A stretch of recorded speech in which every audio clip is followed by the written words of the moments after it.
Nair Mostafa. El 31 de diciembre de 1989, mientras la localidad de Tres Arroyos, en Buenos Aires, preparaba los festejos para recibir el Año Nuevo, Nair Mostafa, de 9 años, hizo lo de siempre.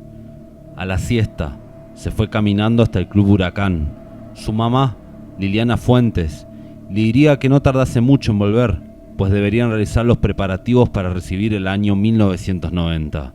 Pero Nair Mostafa jamás llegaría a su casa. Desesperada, Liliana Fuentes la buscó en el club y en calles aledañas, y no dio con su hija. Hizo la denuncia a la policía, y esta desestimó el caso alegando que Nair Mostafa ya volvería por su cuenta. Recordemos que Nair tenía 9 años. Esa noche, todos los vecinos salieron a buscar a Nair Mostafa y dieron con ella. El cuerpo de la niña fue encontrado ultrajado, semidesnudo, en los primeros minutos del 1 de enero de 1990, en los terrenos de un ferrocarril.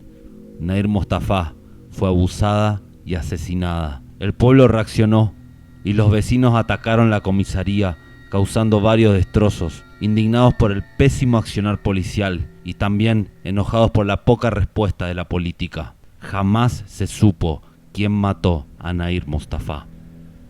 Jimena Hernández. Era la tarde del 12 de julio de 1988. Hacía momentos tuvo lugar una competencia de natación en la pileta del Instituto de la Santa Unión de los Sagrados Corazones en Caballito, Buenos Aires. En un momento en que el lugar quedó vacío, alguien ve una nena en el fondo de la pileta. Esa era Jimena Hernández, de solo 11 años. La primera autopsia habría arrojado resultados de asfixia por sumersión, es decir, Jimena Hernández se habría ahogado. Pero la cosa no cerraba, en principio porque los padres de Jimena estaban seguros de que ella era una excelente nadadora. Entonces surgió la primera hipótesis. A Jimena Hernández la mataron y la arrojaron al agua. Hubo un sinfín de sospechosos, desde directivos del colegio, un tal profesor Oscar Bianchi, supuestamente señalado como el autor material del hecho, unos guardavidas, incluso un ex rector del colegio, Jorge Sobrino, y hasta discapacitados mentales que se adjudicaron el asesinato. Algunos aventuraban que aquello era un asunto de drogas donde la institución tenía mucho que ver. Hay quienes decían que Jimena Hernández vio algo y su precio fue la muerte. Algunos médicos forenses alegaron que Jimena Hernández habría fallecido por muerte súbita y que los golpes en su cuerpo, evidentes en la autopsia, fueron producto de las tareas de reanimación. Pero una nueva autopsia revelaría que fue asfixiada o ahogada en la superficie y ya muerta fue arrojada a la pileta. Para julio de 1989, la lista de sospechosos era de 10. En septiembre de 1990, se dictó el sobreseimiento de todos los imputados.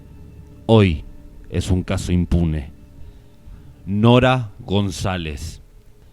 En abril de 1997, Nora González, de 16 años, fue temprano al colegio. Vivía con su familia en la localidad de Sáenz Peña, Chaco.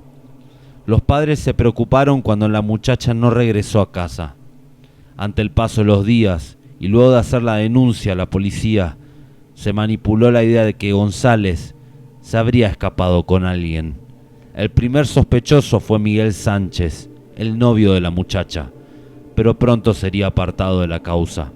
Unos pocos días después, unos chicos encontraron el cadáver de Nora González en una edificación abandonada que pasaba prácticamente desapercibida. El cuerpo estaba en avanzado estado de putrefacción y con una prenda alrededor del cuello con la que la habían asfixiado.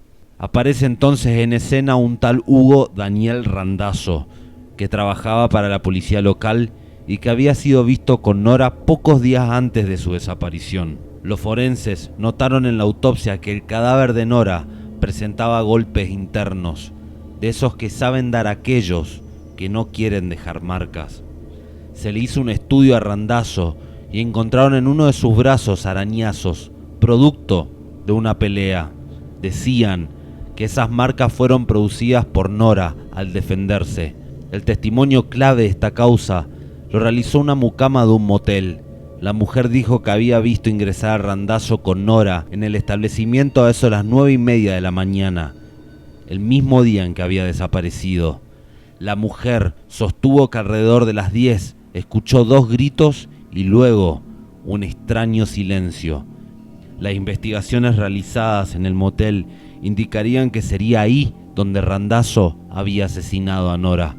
Los investigadores indicarían que Randazzo tuvo la complicidad de otra persona para sacar el cadáver del motel y se sospechaba de un remisero. Finalmente, Hugo Daniel Randazzo fue condenado a cadena perpetua.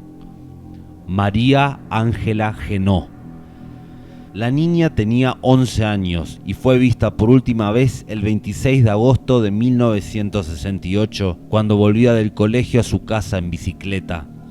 Esto sucedía en el paraje La Tambora, en Chaco, una zona rural con muy pocos habitantes y en un pueblo donde nunca pasaba nada. Su padre fue a buscarla al colegio.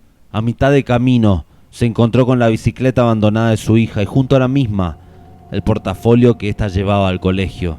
Entonces vio una nota escrita a mano que colgaba del manubrio de la bicicleta. Esta decía que María había sido secuestrada, que pedían 400.000 pesos por el rescate, que el pago debería hacerse en tal lugar especificado y que si la familia se contactaba con la policía, matarían a María. La nota era firmada por el primo de Gauna, en cierta alusión al famoso bandolero Vicente Gauna. La familia Genó realizó el pago. El dinero fue dejado en el lugar indicado, pero pudieron corroborar que este nunca fue retirado de ahí. La familia Genó dio aviso a la policía. Estos confiaban en que los captores volverían a ponerse en contacto con la familia, pero esto jamás sucedió y María seguía sin aparecer. Los policías dieron con un sospechoso, un tal José Ivanovich. El martes 3 de septiembre de 1968, Ivanovich conduciría a los investigadores a un monte donde encontraron el cuerpo de María Ángela Genó. El cadáver estaba a pocos metros de la vivienda de la familia Genó. José Ivanovich repetía que él no había matado a la muchacha, que los asesinos eran otros. Gracias a las pericias realizadas en el lugar, se pudo saber que María había sido asesinada de 3 balazos el mismo día de su captura. La explicación que pudieron dar los investigadores era que María reconoció en algún punto a sus captores, que incluso eran sus vecinos, así que estos la mataron. Los autores del hecho serían los hermanos José y Jorge Ivanovich, de 23 y 25 años. Finalmente, el cerco investigativo se cerró sobre los hermanos cuando compararon la escritura de uno de ellos a la de la nota del secuestro. La caligrafía coincidía. Los hermanos terminarían confesando el macabro plan del secuestro y asesinato. Norma Pengerek. Daba la casualidad que el martes 29 de mayo de 1962, la CGT había decretado un paro general. Hacía un frío gélido, pero aún así, Norma Pengerek, de 16 años, insistió en ir a su clase de inglés particular. Tenía unas 20 cuadras de distancia hasta la casa de su profesora. Nunca regresaría a su casa de Floresta, Buenos Aires. Cerca de la medianoche, Enrique Pengerek, su padre, concurrió a la comisaría a denunciar la desaparición de su hija. Se recorrió cada hospital y clínica de la ciudad, pero nunca fue encontrada. El caso se transformó rápidamente en un misterio que recorrió los diarios. Casi 50 días después, ya era 15 de julio, un perro olfateaba algo en un terreno baldío de la ciudad de Lavallol, en Buenos Aires. La insistencia del animal olfateando el terreno llamó la atención de su dueño, que se acercó al sitio. Entonces reconoció unos dedos que sobresalían. Llamaron a la policía y estos desenterraron el cadáver de una muchacha. Estaba desnuda, en avanzado estado de putrefacción. El cadáver solo tenía puesto la bombacha y un pañuelo alrededor del cuello. El primer médico que revisó el cuerpo afirmó que la víctima había sido estrangulada con un alambre. El cadáver correspondía a una mujer de entre 25 y 30 años, con una altura de 1,65 m y 60 kilos. La data de muerte fue situada de 10 días antes del hallazgo, es decir, el 6 de julio. Claro que existían dudas si acaso aquel era el cadáver de Norma Pengerek. Los forenses hicieron una segunda autopsia. Esta reveló que la muerte se había producido entre el 4 y el 8 de julio, lo cual no parecía corresponderse con el avanzado estado de descomposición en que había sido hallado el cuerpo el 15 de julio. Además, determinó que la herida mortal había sido producida con una sevillana. A pesar de que los investigadores tenían sus dudas, se terminó confirmando que aquel cadáver pertenecía al de Norma Pengerek. Esto se supo gracias a un análisis de huellas digitales y odontológicos que tenían coincidencias sustanciales con los de la muchacha. El misterio que hasta hoy cuesta resolver es dónde estuvo Norma todo ese tiempo previo a su muerte. El 15 de julio de 1963, María Sisti, una prostituta de 23 años, luego de un extenso interrogatorio, soltó una frase impactante: "Yo sé quién mató a la chica Pengerek". Culpó del homicidio a un comerciante y concejal de Florencio Varela, Pedro Vecchio. Hubo otros 4 acusados, algunos de ellos relacionados al bajo mundo de la prostitución, donde se creía que Norma Pengerek pudo haber sido captada. Al final, nunca pudo saberse qué pasó con Norma y todo terminó enfriándose. Entre dudas y cuestiones raciales, muchas de ellas en relación a la captura del nazi Adolf Eichmann.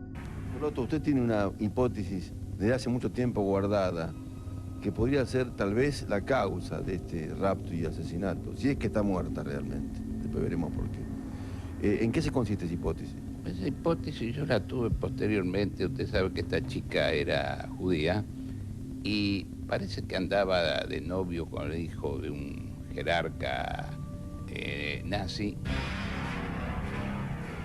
Y parece que hubo alguna confidencia. Después este asunto llevó proporciones porque lo secuestraron a este hombre acá, y esas infidencias a veces se pagan caras, ¿no?